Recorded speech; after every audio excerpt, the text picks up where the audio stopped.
April மாதம் 14ஆம் தேதி புனித வார திங்கட்கிழமை. இன்றைய இறை வார்த்தை எசாயா 42ஆம் அதிகாரம் 6வது வசனம். ஆண்டவர் கூறுவது, ஆண்டவராகிய நான் நீதியை நிலைநாட்டுமாறு உம்மை அழைத்தேன். உம் கையை பற்றி பிடித்து உம்மை பாதுகாப்பேன்.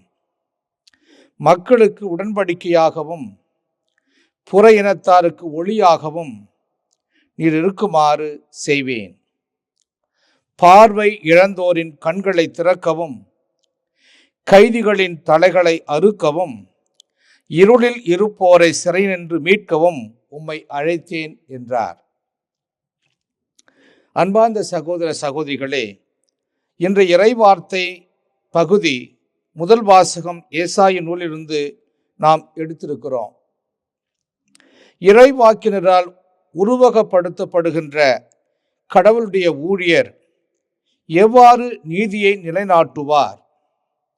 அவர் சோர்வடைய மாட்டார், மனம் தளர மாட்டார். கடவுளின் ஆவியானவரால் வழிநடத்தப்படுவார், இறையருளால் பாதுகாக்கப்படுவார். இருளில் இருப்போரை மீட்டு பார்வையற்றோருக்கு பார்வை தருவார் என அந்த ஊழியரை பற்றி குறிப்பிடப்படுகிறது. அது மட்டுமல்ல, பொதுவாக கடவுள் நமக்கு 2 வகையான ஆட்களை அடையாளம் காட்டுவார். ஒன்று, நாம் எப்படி இருக்க வேண்டும். இன்னொன்று, நாம் எப்படி இருக்கக்கூடாது.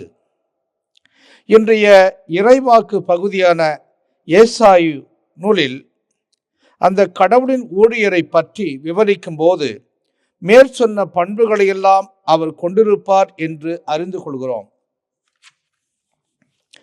இன்றைய நற்செய்தி பகுதியிலே இயேசு பெத்தானியாவுக்கு செல்கிறார்.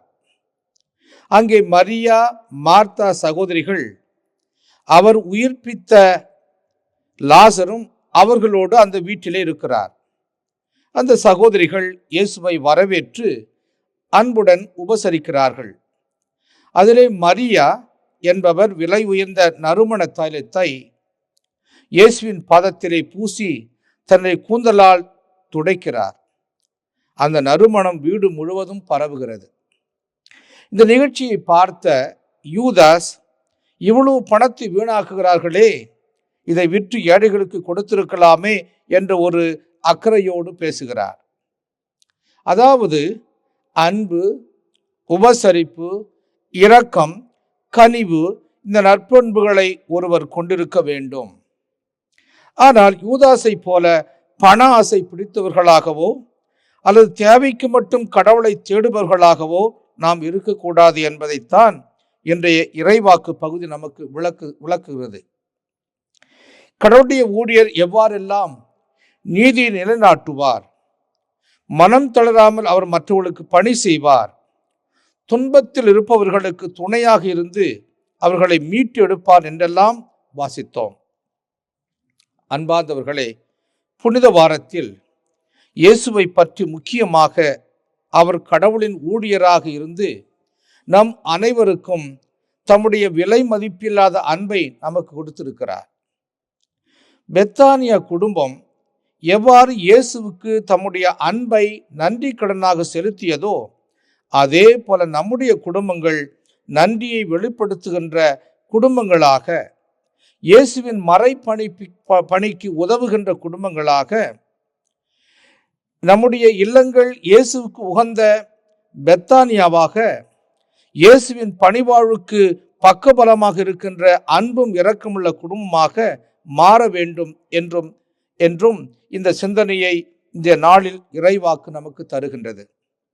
இந்த புனித வாரத்தில் நமக்கு வாழ்வு தரும் இயேசுவுக்கு நமது நன்றி உணர்வை வெளிப்படுத்த என்ன செய்ய போகிறோம் என்பதை சிந்தித்து பார்ப்போம். அன்பார்ந்தவர்களே, ஜெபம் செய்வோம். ஆண்டவராகிய இயேசு கிறிஸ்துவே, உம்முடைய அன்பும் இரக்கமும் எங்களுக்கு என்றும் இருக்க வேண்டும் என்று நாங்கள் உம்மை மன்றாடுகிறோம். உம்முடைய அன்பினால், உம்முடைய இரக்கத்தினால் எங்களை மீட்டெடுத்தீர். உம்முடைய விலை மதிப்பற்ற இரத்தத்தை சிந்தி எங்களை பாவத்திலிருந்து கழுவி கடவுளுக்கு உகந்த மக்களாக எங்களை மாற்றினீர். அதற்காக உமக்கு நன்றி கூறுகிறோம். உமக்கு நாங்கள் எப்பொழுதும் நன்றி உள்ளவர்களாக வாழவும், உம்முடைய அன்பையும் இரக்கத்தையும் பெற்ற நாங்கள் பிறரோடும் அதை நாங்கள் பகிர்ந்து கொள்ளுகின்ற நல்ல மனதை எங்களுக்கு தாரும்.